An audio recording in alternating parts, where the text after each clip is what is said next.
All right, so when dealing with a narcissist, one of the things that they're going to try to do when arguing with you is they're going to argue from the outlier.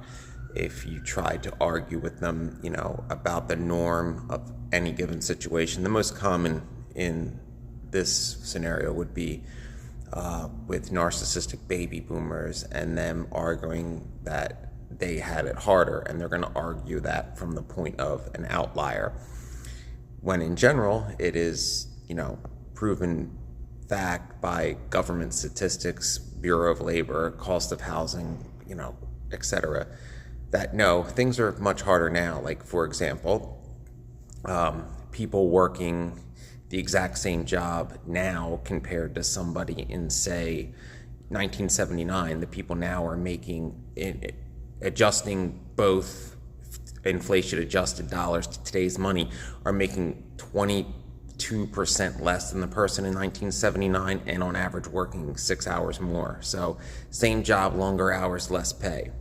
And housing, again, most houses are inflated over 400%, but the boomer will be like, but our interest rate was 3% more. Okay, so for example, say you were to take a house and adjust it for inflation from the early 80s to today, and that price from early 80s money to today's money would adjust out to like $187,000, but the house is being sold for $510,000. Yeah, kind of destroys the boomer argument of, oh, but our interest rate was 3% higher. Kind of doesn't matter when you're talking hundreds of thousands of dollars more expensive.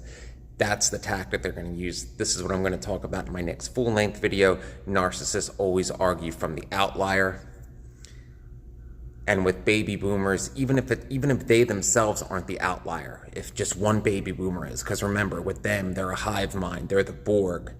If it happened to one of them, it happened to all of them. If one baby boomer had it worse than, say, one Gen Xer, then the whole generation had it that way, because they are all for one for all.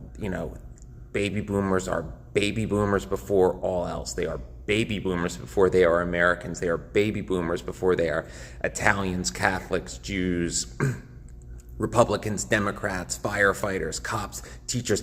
Any other identifier comes after their generation. That is first and foremost, most important to them.